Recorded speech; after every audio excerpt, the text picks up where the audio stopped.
Good morning. Thank you all for getting here on this rainy, nasty day. It is my unbelievable pleasure to welcome Matthew Desmond this morning. Matt, he told me I could call him Matt unless I was mad at him, and I have no reason to be mad at him at all. Matt is the author of our Go Big Read book, Evicted, which I hope many of you have had the chance to read. And we are absolutely thrilled to have an hour of time with him devoted just to law students and to maybe some questions and conversation about some of the takeaways of your work for new lawyers and for some of us who've been at this for a while. So, Matt, thank you so much for being here. It's an honor to be here. Thanks.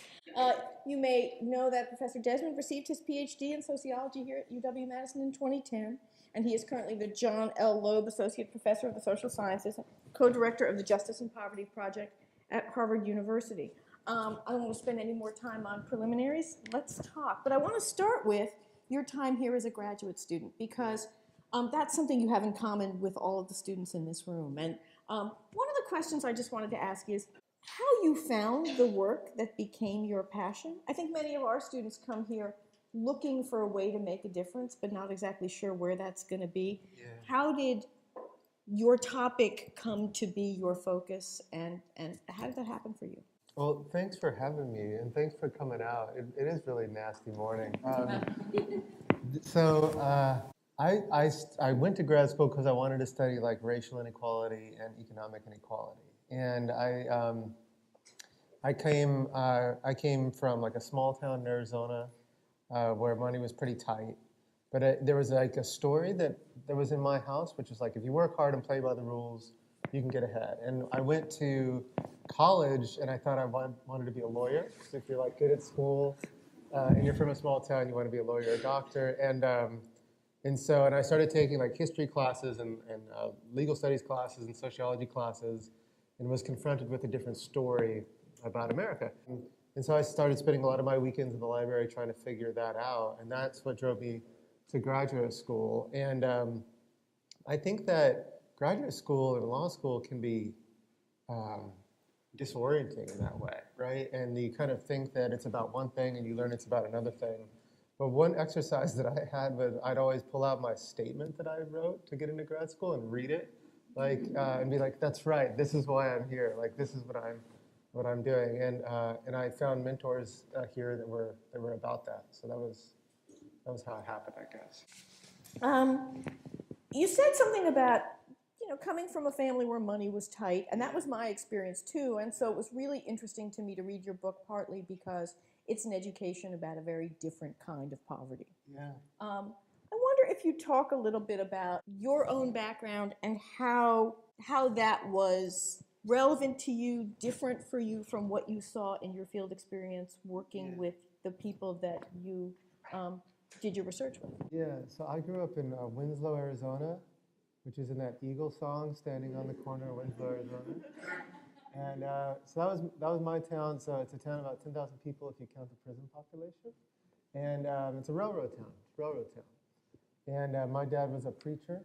And so I grew up like literally in the church. Like someone has to fold those bulletins.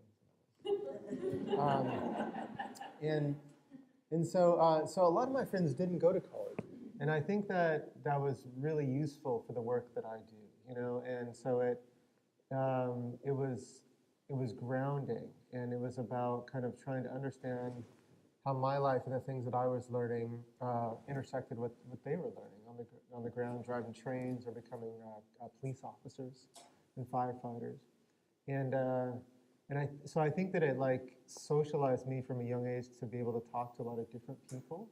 And when I started learning about inequality in America, I just kind of went to the streets. There was like an instinct. So I started hanging out with homeless people around my university a lot and talking with them. And we started this little student organization to kind of connect students to homeless folks around my university. And I think that was very useful as well.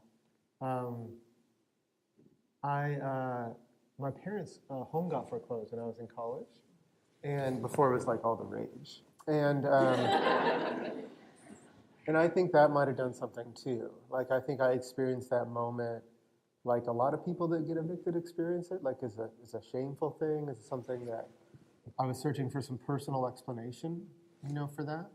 And I think that's how like Arlene and Lorraine and a lot of folks in the book experience their evictions.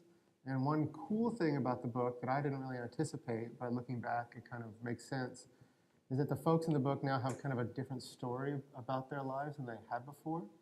It's a story that says, this isn't something that just happened to you. This is happening to millions and millions of people, and it's a broader thing. And I think that's what sociology should do, right? That's like the famous C. Wright Mills sentence about taking personal problems and turning them into political ones or public issues. Sorry, this just raises a question I have to ask. So you write this book that involves all of these people you know in their lives, and you give them copies and they read it, or maybe they're reading it before you even publish it. What was the feedback you got, and did you get some that was unexpected or challenging to you about what you've written? Yeah. So the way I work is if you're in my book and you have a large presence of the book, you get to see it before anyone else does.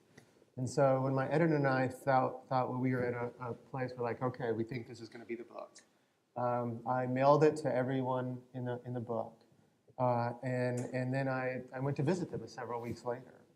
And I went to the small town in Tennessee where the Hinkstons moved to, and visited them, and they were, I remember Patrice Hinkston, who's this young woman in the book, and she was just reading it on her porch, smoking and just laughing, and she's like, you put Ruby, as Ritalin, and that's hilarious. And I think that writing the book, I always knew that the people in the book would read it. And I think that's really important to keep those folks as an audience in mind, because it prevents you from reducing them.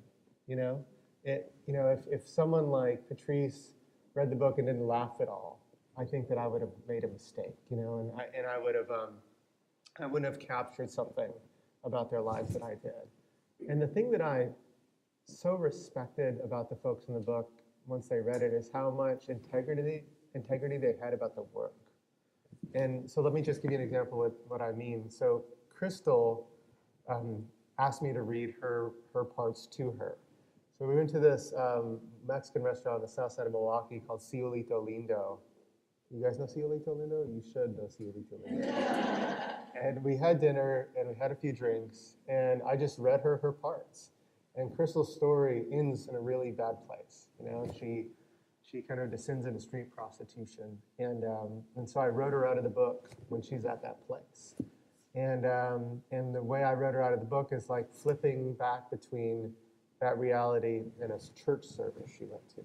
And I think that kind of captured where she was at that time, between those two poles. And so I finished reading, and I just looked up at her. She said, she was like, I knew there'd be a lot of personal stuff in the book, but that's how it was. And that's just so brave. That's just so amazing to me. So I left those conversations feeling bolstered and feeling like I had the blessing of the folks that were in the book to write about their lives. There were 2 instances in the book where people asked me to change things. I did in one, and I didn't in another. And so there's a moment in the book where Scott, you learn that Scott has had some early life trauma, and he asked me to change a detail about that telling, and I did. You didn't lose anything as a reader from that detail change, and with something like that, I feel like folks have a lot of say over a detail like that.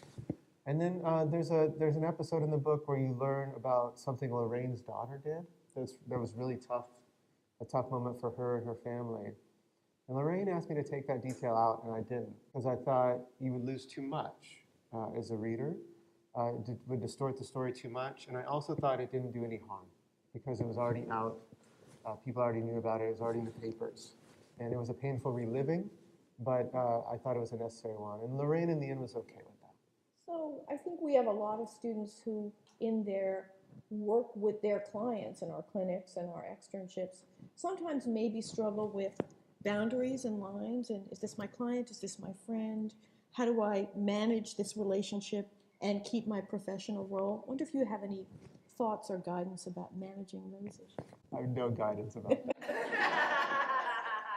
my phone blows up all the time from folks in Milwaukee, and with this kind of work, there's no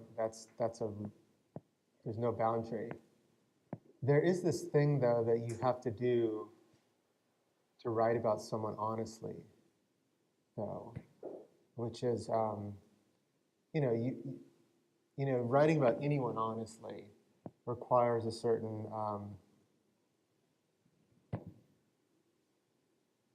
you're not writing a romantic picture, right? And if you do that, you do their lives a disservice, and you do the cause a disservice, and you do your work a disservice. So you need to have an ability to connect with people, even fall for those people, and have their lives teach you so much. And then you have to have an ability to write about those lives in a way that's full, right? And that takes an act of a bit of discipline, a writerly discipline, that can be tough when that boundary is really blurred. Yeah. We all start projects thinking we know what we're going to find out. What did you learn that surprised you in doing this work? So I started this work, and you guys that have been in the eviction trenches a long time will think this is silly, but I had no idea how common eviction was. And I started this work because I wanted to write a book about poverty that wasn't about poor people. I wanted to write about a relationship that brought poor folks and non-poor folks together in a story, and I wanted to tell that kind of story. So that's why I chose eviction. And then when I crunched the numbers, I was like, you have to be kidding me. That's crazy. It's such a common occurrence in the lives of low-income families today, and it's really fundamentally changing the lived experience of poverty. I had no idea about that. I had no idea that eviction would be connected with all these other negative consequences, that it would really make things worse for people's lives. And then there's just the aspects of poverty, too, that are harder to talk about in a social science frame, which is just and I mentioned this a little bit last night in the lecture, just these moments of generosity and humanity and humor and stuff that kind of fills your life and sticks with you throughout as well. So. Yeah, you talked about Crystal and Vanetta being in the McDonald's and buying the kid lunch because they could tell he didn't have any money. And yeah, I love that moment. It was a powerful moment for me. And there are moments like that throughout the book, and I think that those are the ones you remember. Those are the ones I remember. Yeah. Evicted's about poverty, but it's also about race. I wonder if you talk about how race figured into what you saw in Milwaukee and what you think it says across the country as you're beginning some work you described to us before we came in today about looking at other cities. Yeah. So there's so much to say here on this question. I mean, if we care about racial inequality today, we have to care about housing issues. So just a few examples, the mortgage income deduction is one of the most generous tax expenditures in our code. Most white families are eligible for that deduction. Most Latino and Black families are not eligible for that deduction because of imbalances in homeownership rates. When you think about why that is, the biggest predictor of why someone would own a home is, did their parents own a home? And the biggest predictor of why did their parents own a home is their race. And so the history of racial inequality in America is in part a history of a systematic dispossession of especially Black folks from the land. And I think that that's an incredibly important part of this story. And then just straight eviction rates are raced and they're gendered, and you guys know this from serving folks facing eviction. And so the rates for eviction among African American women in particular are incredibly high. And that's something you see in Milwaukee, and that's something I think you see in housing courts all around the country. And that's something that we have to confront, and that's an incredibly important part of understanding the racialization of poverty, especially in the inner city. There's another aspect of race too that's interesting to me, or that was surprising to me, which is when you read urban history, you learn that kind of most folks that owned the inner city 50 years ago were white, and that's different today. So when we surveyed folks in Milwaukee and we asked what's the race of your landlord? It's basically like, most white folks in Milwaukee rent from white folks, but most black folks in Milwaukee rent from black folks. And so there's also kind of an interest among the black middle class to own and manage property in the inner city. So you talked about the genderized nature of eviction as well. What proportion of those women have kids, and how much is this really about family eviction? So the average, most folks in Milwaukee that get evicted have kids, and the average age of the evicted child is 7. And so there is a kid effect. So we did this survey in eviction court, and we wanted to know what explains differences in eviction judgment. And so we did a model that held constant arrears amounts, race, gender, household income, kind of all the things that you think would be predictive of eviction judgment. And we found this huge kid effect. So if you live with kids, the odds of you getting an eviction judgment in Milwaukee court triple, all else equal. Like living with kids is equivalent in model speak to falling 4 months more behind in rent. It's a big effect on the eviction judgment. And what you're seeing there is just, it's landlord discretion, right? It's a landlord saying, I'll work with you, but not you because of kids. So what's going on? Why? So in a segregated city like Milwaukee, if you're a racially biased landlord and you'd prefer a white family or a Latino family to a black family, say, and you own property on 13th and Keefe, that replacement isn't going to happen, right? Like you're in a segregated African-American neighborhood or a segregated white neighborhood. So the next tenant is more or less likely going to share the race of the previous tenant and usually share the economic position of the previous tenant. So you can't really change that if you have a certain bias. But you can replace a big family with a smaller family, and you can replace someone with kids with someone without kids. And that could be good for your bottom line because kids are harder on property. So that was a big finding, and I think the kids' story is a big story. Yeah. Among other things, and this is relevant to this audience, your book is a story of how the legal system plays a role in housing insecurity. The statutes, the rules, and informal behaviors that are driven by the legal rules. Yeah. I wonder if you'd talk about the role you saw lawyers playing. Yeah. And if you could talk about everybody's lawyers, and sort of what your takeaways were from what you saw the lawyers doing. I remember giving a talk at a law school once. I won't mention its name, but it's on the East Coast. And someone asked me a question about law, and I didn't understand their question. And they asked again and asked again. It was one of those awkward moments where we kind of didn't get anywhere. And then my friend Dave Grossman came up to me afterwards, and he's like, "That's not your fault. They've just never been to housing court." And they asked about the law, and I was like, "Oh, you think it's a court? It's not a court. It's not a court, right? It's like an eviction processing plant." And so in room 400 in Milwaukee Courthouse, evictions happen every day. Most of those evictions, and you guys know this, right? You go to eviction court, you don't have a right to a lawyer. Most folks don't get access to a lawyer. Legal aid reaches like 9% of the need in Milwaukee. And so Milwaukee has a 70% default rate. So 70% of folks that get summoned to eviction court just don't show up. I wouldn't show up if I had to face off with a lawyer, and I have a PhD. And so like someone with like Arlene that has 11th grade education, should she go? We ran this model. This is like super nerdy, but I'm just going with it. We ran this model where we tried to understand why do people show up for eviction court or not, and like nothing hit, which means if the model's well specified, like it's random. It's random why people show up to eviction court or not. They could got their day off work or not. They got someone to watch their kids or not. It doesn't matter how far away they live from eviction court. It doesn't matter the kind of neighborhood they live in, why they fell behind, how much they owe. Nothing matters. It's random. And that's totally terrible and scary. And so, so the role of lawyers in eviction court, at least on a tenant side, was just, there's no story. No one in the book that I followed ever had a lawyer or access to a lawyer, ever. It just, you guys weren't a part of their experience. And so then in eviction court, it was really up to the landlord.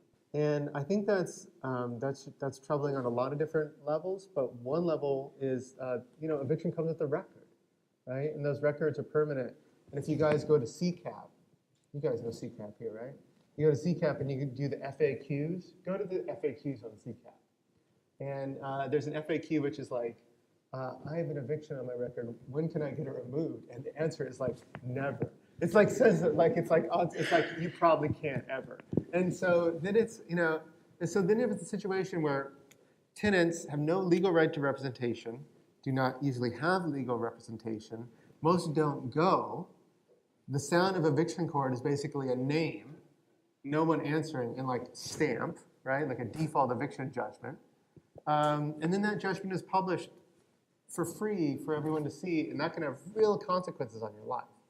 And so, yeah, there was no lawyer. Do landlords have lawyers? Yeah, some of them did. And what are they like? They got to go first. And so there's some lawyers that specialize in eviction, and they advertise under the title like Mr. Eviction and things like that. And they sit in this kind of set aside in court and just process it through usually. And sometimes they'll work out a stipulation, and sometimes they don't. So let's talk a little bit, if you would, about the legal environment where all of this happens. Not so much the personnel, but the rules. Because one of the things you talked about yesterday was, the difference between a pretty rich set of requirements for how rental landlords need to maintain their property and the reality of being able to enforce that. I wonder if you talk a little bit about, this is a real law and action topic, right, as we would call it here, the difference between what the rules in the book say about how landlords behave and how you see them behaving on the ground. The quick and dirty answer to that is rules cost money. And so if you are a tenant below a certain poverty level, you're just not going to be able to take advantage of the laws afforded to you. And the reason is you're at the whim of your landlord. You're paying 80% of your income on rent. You're going to be behind. Often you're behind on day one. Or like something's going to happen. You're going to have to ask your landlord for a break sometime. So if you enter into an adversarial relationship with your landlord by, say, calling a building inspector or putting your rent into escrow, you just tempt eviction. And so like the take home for us who operate in the legal space is like, whenever people tell me like, if only tenants knew their rights, I'm just like, I don't think you understand the situation. A lot of the tenants I met with, totally understand their rights. They know about escrow. They know about building inspector. In the trailer park, they knew the building inspector by name. It wasn't like the building inspector was like, I'm going to call Roger. Like they know this stuff, but they also know if they activate their rights, they tempt eviction. So like the main landlord of the book, Sharina, would kind of tell tenants like, I give you a break, you give me a break, which means I'll let you move in without the security deposit, and you don't call the landlord for this, code violation, or the building inspector for this code violation here. And so I think that means like if we want to fix this problem, we can't just like tighten down the code violations or rev up tenant protections without fixing the root cause of the problem. That's one way to answer your question. Yeah. There are some other ways in the book that the law winds up having maybe unintended consequences, right? Like the whole issue of nuisance and how police calls create a nuisance that landlords address by evicting tenants. You talked a bit about that last night. I wonder if you'd share some of what's happened with that with the group here. Yeah. Okay, so like when we had Vietnam protests here and like police were thumping skulls, up here on the hill, there was like this massive legitimacy crisis among law enforcement. And law enforcement reacted in two ways. One way is the way we kind of always talk about. It's like more cops and there's a prison boom. But there was this other reaction in the legal space too, which was like offloading police duties to people without a badge and a gun. And so there are these new legal technologies, like these third-party policing technologies that emerged. And one of the most popular was to hold landlords accountable for their tenants' behavior. And that's taken hold and manifests itself all around the country. In fact, all around the Anglophone world in these kind of nuisance ordinances that limit the number of times tenants can call 911 from a property and enforce that limit by sending nuisance orders or citations to landlords, which actually threaten pretty hefty fines, like fines with commas in them. And landlords respond and abate those nuisances by evicting the tenant. That's their most popular response, no matter what the nuisance is. Like it could be noise, eviction is still the most popular response, and it can be domestic violence, and women especially, calling a lot.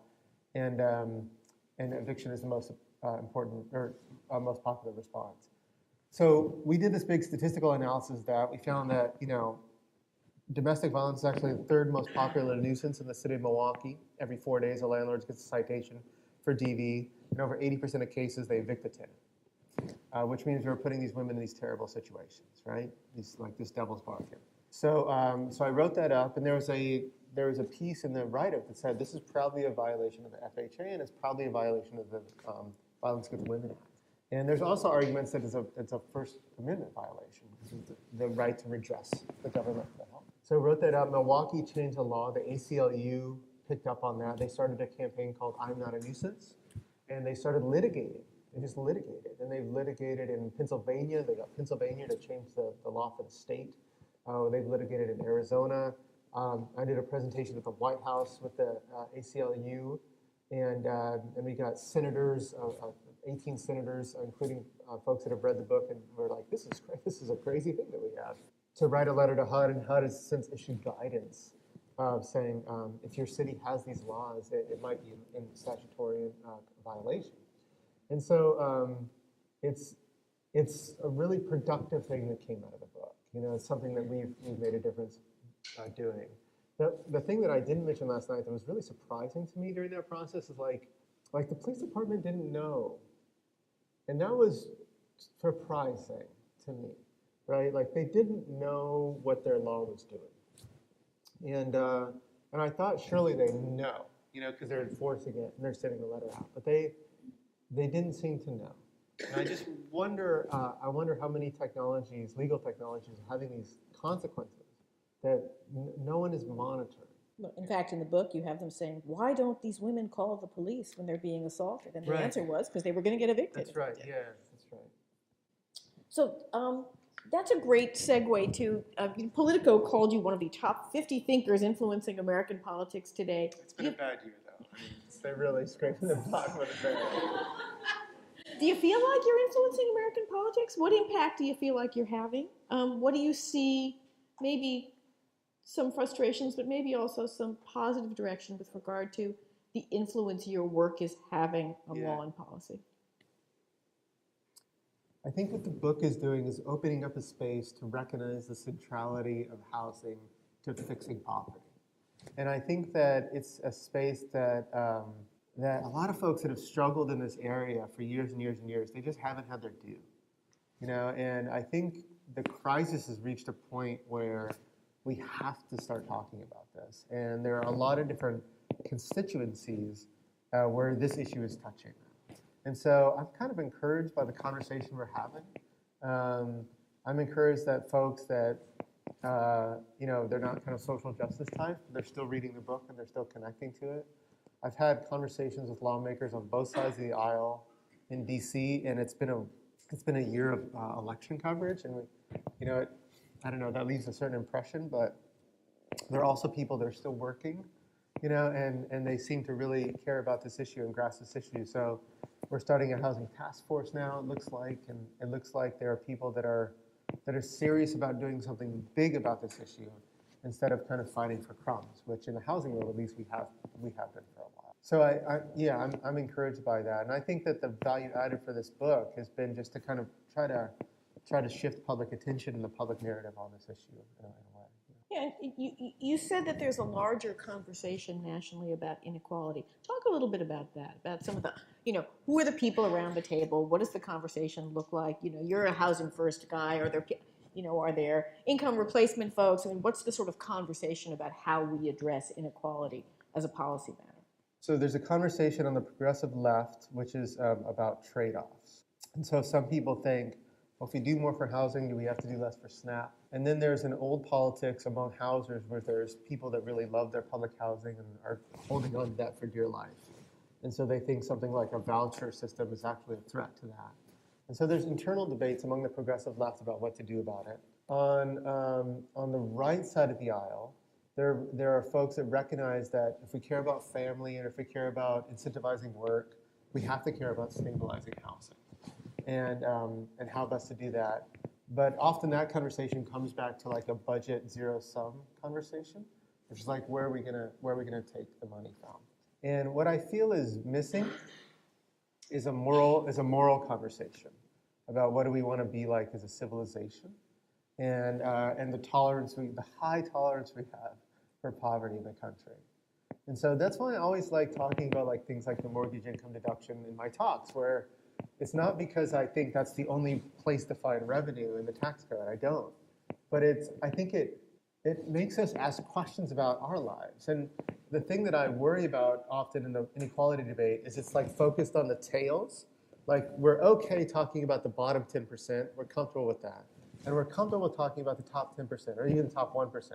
We're comfortable with that. But like, what about us, you know? Like, what about us? Like, how are our lives implicated in racial inequality and in the poverty story today? And, you know, the top 1%, they don't benefit from the mortgage income deduction. They just buy their houses with cash. You know, the people that benefit are a lot of middle America. And I hope that the poverty conversation turns that way, you know, and kind of turns in a way where we start asking really just moral questions about our lives. I remember my friend Ruth Lopez Turley used to teach here. She's now at Rice. She's an education sociologist. And she said, if everyone who is zoned to the Houston public school system, if all the kids who are zoned to that school system went to that school, the Houston public school system would have a 40% poverty rate. And then she's like, what do you think the poverty rate is? She's like, it's 80%. And then she was like, and then we have the audacity to ask why these schools are failing. You know, and so I don't know. I think that's a place where I feel like the inequality debate needs to go. And I feel like you felt like there was a resistance last night to that direction too. And I feel in a lot of the talks I give, a lot of the questions are about policy. And I'm happy to have that conversation, but that's a safe conversation, you know? And this other kind of conversation I think is a harder conversation. Would you share the numbers about the mortgage interest deduction? I'm not sure everybody here was there last night, and these are interesting numbers. What would it cost to create sort of a voucher program that addressed need, and what does the mortgage deduction give back every year? Sure. So if we expanded housing vouchers, so housing vouchers is this ticket that allows folks to pay 30% of their income on rent instead of 60 or 70% of their income on rent. And they can live anywhere in the private market they want as long as their housing isn't too expensive or too bad. If we took that, and that program works pretty darn well. You know, it's not perfect, but it works pretty darn well. It lifts over 2.8 million people above the poverty line. People that have vouchers stay in their home longer. They live in better neighborhoods. Their kids are healthier. It's a successful program that serves about 17% of poor-income families, right? So if we took that program and expanded it to everyone below 30% of area median income, it would cost about $22 billion more every year. So that's the number. That number was crunched a few years ago, so let's just round up. You know, let's say it's 25 billion or 30 billion. We're rounding in billions now. I understand what we're doing. So let's say it's 30 billion. So that's the number. If you compare that number to the mortgage income deduction, last year we spent about $71 billion on the mortgage income deduction. And if you look at all homeowner tax benefits, like the capital gains exclusion, some property and state tax expenditures, it's about $200 billion that we spend on homeowner tax benefits. If you look at every single program that we spend when it comes to public housing and housing assistance and low-income tax credit, we spent about $50 billion last year on those programs. So there's a massive difference between like our investment in homeownership, which tracks along the economic and racial lines, and our investment in poor folks that can't pay the rent. I mean, simply put, like we're spending a lot more money on families that need it a lot less. And so, you know, most homeowner tax benefits go to families with six-figure incomes. And so, so that's the American housing policy today. So we can ask questions about that. We can say, you know, okay, well, does the mortgage income deduction spur home ownership? Does it encourage home ownership? And the answer from a ton of economic literature is no. No, it doesn't. Because the biggest impediment to owning a home is the down payment, and the mortgage income deduction doesn't help with that. What the mortgage income deduction does help with is allowing you to buy bigger and more expensive homes. So it's great if you're already in a home and you benefit from it, but it's not going to help young people trying to get into homes. So what should we do about that? So one proposal, and there's a lot of different proposals, but one proposal, like you can take the mortgage income deduction up to $1.1 million. And so if you're in a house between $625,000 and like 1.3 million, like that's, you could take it up to that issue. And so one proposal is to cap the mortgage income deduction at like $500,000. Like, why don't we merely allow interest deductions on $500,000 homes? What would that do? That would free up about $10 billion a year, which would allow us to provide housing vouchers to over 1 million additional families. So you could also take the mortgage income deduction on your second home, as long as your second home isn't a rental. But if it is an RV or a yacht, you could still take it on that, up to a lower cap. You can do that. It wouldn't free up as much money. Yeah. You could also just cap it at median housing price for the area, because different areas are different. Yeah. What other policy interventions might make a difference? And I think in particular, folks in this room might be interested in knowing, I probably can't change the federal tax code. What can I do in my community now that's going to make a difference? So you can think of interventions big and small, right? So we kind of talked about the big one. But we can also think about things like, here's a cheap intervention. This is a free intervention. Eviction records. Like, should we be able to see someone's eviction record for 20 years, and should that be published online, probably at taxpayer expense, for free? Like, can we have a conversation about that? So California has like this buffer, and Washington, I think, actually just passed a law about eviction records too, where I think California, if you get evicted, there's like a 6-month blackout period where your eviction is not published online. So it allows families to secure housing after that. Because the eviction record really can serve as an impediment to housing quality and neighborhood quality, and also your chances of moving into public housing, which that's crazy too. Like, public housing authorities shouldn't be counting evictions as marking against people's rentals, I don't think. And so that's an intervention we could think about doing. Like, we need more lawyers in civil court as well. And we know from randomized controlled trials that, like, when families have a lawyer next to them, their chances of staying in their home increase dramatically, irrespective of the merits of the case. Irrespective of the merits of the case. Which means it's not like what they did as much as, like, is there a lawyer by your side? We know that we can't go cheap on that, though. So things like bundled assistance or legal aid, legal advice seem to have no effect on eviction. It's like, do you have someone representing you or not? But that is a really serious, that makes a serious difference in people's lives. It also can be really cost efficient. So in Boston, for example, there's a program called Home Start that learned that the Boston Housing Authority, when they do an eviction, it costs them about $10,000. Lawyer fees, turnover rates, recouping the property. And they learned that a lot of those folks can be, can stay in their home for about $1,500. So there's this program that like literally sues the Boston Authority to get money, to save them money, to keep people in their homes. And they learned that like 4 years later, because you might ask, well, they stay in August, but are they out by October? They learned that 4 years later, over 85% of those folks are still in their home. So a single intervention. A single intervention can prevent a small problem from turning into a bigger one for some folks. So folks like Arlene in the book were paying so much of their money on rent, they need a more serious intervention. But for some folks, a rather small intervention can really make a difference. And so what can you guys do, especially like folks that are working on their JDs here? Like, so Harvard, and I think Marquette has this as well. They have a legal clinic. And they send like second-year JDs into the court to represent folks that are facing eviction. Like, do you guys do something like that here? Is there? Professor Mitch in his clinic does, among other things, landlord-tenant, but not only, not exclusively. All 7 of us run in from time to time. Yeah. Not enough. So clone yourself. Yeah. I think that makes a difference. And I know that students take that really seriously. Do you ever think about how to educate the world of people who don't have this experience as to what it's like? I mean, could you make a board game where people try to figure out how to live, where they're spending 80% of their money on housing? How do we make this experience real to people who aren't having it? That's like the question. And I guess the thing so the book has been out since March, and I've been on the road a lot.